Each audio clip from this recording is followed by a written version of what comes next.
Strategy के बारे में बात करेंगे, जिसे पियोट्रोस्की रूल्स ऑफ स्टॉक सिलेक्शन भी कहा जाता है।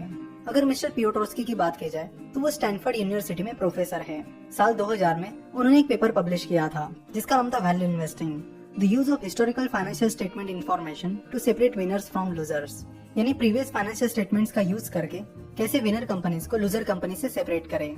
मिस्टर पियोट्रोस्की का एफ स्कोर भी काफी ज्यादा पॉपुलर है, जिसके बारे में हम फिर कभी बात करेंगे। तो आज हम मेनली फोकस करेंगे उनकी इन्वेस्टमेंट स्ट्रेटेजी के बारे में। आपको पहले ही बता देते हैं कि मिस्टर पियोट्रोस्की की जो स्ट्रेटेजी है ये काफी रिस्की है, तो ये चीज आप जरूर ध्यान में रखिए। इस स्ट्रेटेजी के टोटल 7 क्राइटेरियाज हैं। चलो तो वन बाय वन उन्हें देख लेते हैं। पहला क्राइटेरिया ये है कि उस कंपनी का बुक टू मार्केट रेशियो ज्यादा होना चाहिए। तो चलो पहले इस बुक टू मार्केट रेशियो के बारे में बात करते हैं। बुक टू मार्केट रेशियो का फॉर्मूला है book value divided by market capitalization. Book value आपको कंपनी के बैलेंस शीट से मिल जाएगी और मार्केट कैपिटलाइजेशन आपको कहीं से भी मिल जाएगा। तो बुक वैल्यू का फॉर्मूला क्या है? बुक वैल्यू का फॉर्मूला है total assets minus total liabilities, that is share holders equity. तो total assets minus total liabilities, इसका ही मतलब होता है शेयर होल्डर्स इक्विटी। तो बैलेंस शीट में जो शेयर होल्डर्स इक्विटी होती है वही कंपनी की बुक वैल्यू होती है। तो बुक वैल्यू का मतलब होता है कि अगर कंपनी लिक्विडेट हो जाती है तो कंपनी के हर एक शेयर होल्डर को कितना पैसा मिलेगा। यानी अगर कंपनी बंद हो जाती है तो कंपनी के एसेट्स बेचकर जो भी पैसा मिलेगा वो इन्वेस्टर के बीच बांटा जाएगा। तो ऐसी कंडीशन में इन्वेस्टर को कितना पैसा मिलेगा उसे ही बुक वैल्यू कहते हैं। तो यहाँ पर टीसीएस की बैलेंस शीट में आप देख सकते हो कि इक्विटी में कि लायबिलिटी साइड में यहाँ पर दिया है इक्विटी और टोटल इक्विटी है 78,898 करोड़। तो ये टीसीएस के शेयर होल्डर्स इक्विटी है, यानी बुक वैल्यू है। देखो बुक वैल्यू जो है वो मैन्युफैक्चरिंग कंपनीज के लिए अच्छे से सूट करती है। अगर आप किसी कंपनी की बुक वैल्यू का एनालिसिस कर रहे हो और वो कंपनी मैन्युफैक्चरिंग कंपनी है तो फिर वो एनालिसिस सही रहेगा। लेकिन अगर कोई सर्विस बेस्ड कंपनी है या फिर टेक्नोलॉजी कंपनी है तो उनमें बुक वैल्यू का एनालिसिस करने में उतना सेंस नहीं बनता है।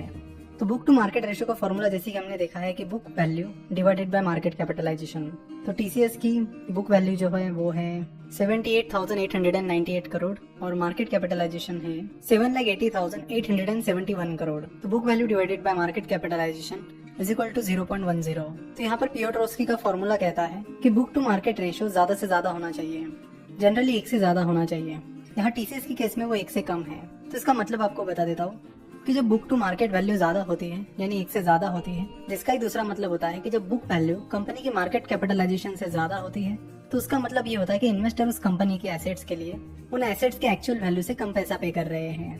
वही जब बुक टू मार्केट वैल्यू 1 से कम होती है जैसे कि टीसीएस के केस में है, तो उसका ही मतलब होता है कि कंपनी की बुक वैल्यू उसके मार्केट कैपिटलाइजेशन से कम है।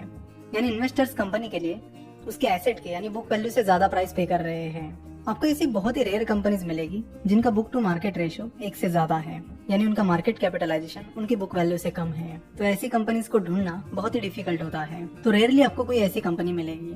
मिस्टर पियोट्रोस्की का दूसरा रोल है रिटर्न ऑन एसेट्स 0 से ज्यादा होना चाहिए। देखो रिटर्न ऑन एसेट एक प्रॉफिटेबिलिटी रेशियो है जिसका फॉर्मूला है net profit divided by total assets. Net profit आपको प्रॉफिट एंड लॉस स्टेटमेंट से मिल जाएगा और टोटल एसेट्स आपको बैलेंस शीट में मिल जाएगा। टोटल एसेट के लिए आपको करना ये है कि नॉन करंट एसेट्स और करंट एसेट्स दोनों को ऐड करना है, जिसके बाद आपको टोटल एसेट्स मिल जाएंगे। तो टीसीएस का कंसोलिडेटेड प्रॉफिट आप यहाँ पर देख सकते हो 31,562 करोड़। उसको हम डिवाइड करेंगे कंपनी के टोटल एसेट से। तो यहाँ पर आप टीसीएस की बैलेंस शीट में देख सकते हो नॉन करंट एसेट्स और करंट एसेट दोनों को मिलाकर मिलेंगे टोटल एसेट्स, जो कि है 1,14,943 करोड़। तो net profit divided by total assets multiplied by 100, जिसके बाद आपको टीसीएस का रिटर्न ऑन एसेट्स मिलेगा 27.45%। रिटर्न ऑन एसेट से हमें ये पता चलता है कि कंपनी अपने एसेट्स की मदद से कितना प्रॉफिट जनरेट कर रही है, यानी कंपनी अपने एसेट्स को कितनी एफिशिएंटली यूज कर रही है। तो ये एफिशिएंसी आपको चेक करनी होगी। Generally return on asset manufacturing companies के लिए यूज किया जाता है, क्योंकि जो सर्विस बेस्ड कंपनीज होती है या फिर टेक्नोलॉजी कंपनीज होती है उनमें एसेट बहुत ही लिमिटेड होता है। सो अगर आपको आरओए यानी रिटर्न ऑन एसेट को यूज करना है तो उसे आप उसी सेक्टर के अलग अलग कंपनीज के आरओए कंपेयर करने के लिए कर सकते हो। जैसे कि आप अगर किसी एफएमसीजी कंपनी का आरओए निकाल रहे हो तो आपको इस कंपनी के आरओए को उसी सेक्टर के अलग अलग कंपनीज के साथ कंपेयर करना चाहिए, जिसके बाद आपको पता चलेगा कि वो कंपनी अपने एसेट्स को कितनी एफिशिएंटली यूज कर रही है। अगर किसी कंपनी का आरओए लगातार अच्छा खासा बढ़ रहा है तो वो एक अच्छा साइन है। तो यहाँ पर पियोट्रोस्की के क्राइटेरिया के अनुसार आरओए कंपनी का 0 से ज्यादा होना चाहिए और जनरली ज्यादातर कंपनीज का आरओए 0 से ज्यादा ही होता है। द नेक्स्ट क्राइटेरिया है कैश फ्लो फ्रॉम ऑपरेशंस 0 से ज्यादा होना चाहिए। कैश फ्लो फ्रॉम ऑपरेशंस आपको कंपनी की कैश फ्लो स्टेटमेंट में मिलता है।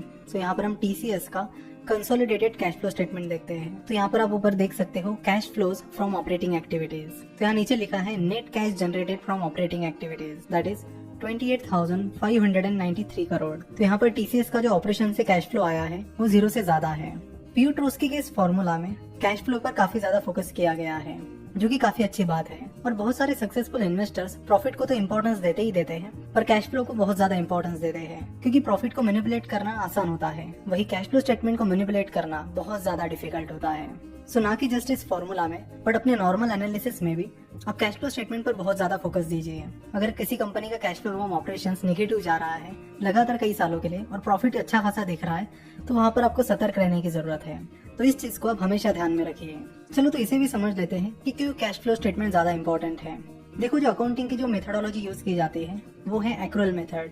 जब रेवेन्यू अर्न किया जाता है तभी वो नोट किया जाता है। जैसे कि कंपनी ने कोई सामान बेच दिया तो वो तुरंत रेवेन्यू में नोट किया जाएगा, जबकि कई बार होता है कि उसका पैसा तुरंत कंपनी के पास नहीं आता है, वो 2 महीने बाद आएगा। सो पैसा जब आएगा सो आएगा। कंपनी पर एक्रूअल मेथड में जब सामान सेल हो जाएगा तब वो रेवेन्यू लिखा जाएगा। अब कई बार कंपनी का मैनेजमेंट सेल या प्रॉफिट को मैनिपुलेट करने के लिए प्रॉफिट एंड लॉस स्टेटमेंट में कई सारे चेंजेस कर देता है, दिखा देता है कि हमें बहुत ज्यादा लॉसेस या प्रॉफिट हुए हैं। पर कैश फ्लो स्टेटमेंट में आपको वही ट्रांजैक्शंस दिखते हैं जिसमें कैश का ट्रांजैक्शन हुआ है, यानी कंपनी में कितनी कैश आई है और कितनी कैश गई है। अब यहाँ पर चीजों को मैनिपुलेट करना बहुत डिफिकल्ट होता है। तो कंपनी ने आज जो सामान बेच दिया वो तुरंत रेवेन्यू में लिखा जाएगा, और अगर उसके पैसे 2 महीने बाद आते हैं तो फिर 2 महीने में वो चीज कैश फ्लो स्टेटमेंट पर आपको दिखेगी। तो कैश फ्लो स्टेटमेंट एक सही तरीका है चीजों को देखने का कि क्या कंपनी ने जो सेल दिखाया है या प्रॉफिट दिखाया है वो सही में उतना है या नहीं। तो ये थे मिस्टर पियोट्रोस्की के 3 मेन क्राइटेरियाज। उसके अलावा भी और 4 क्राइटेरियाज हैं जिन्हें हम नेक्स्ट पार्ट में कवर करेंगे।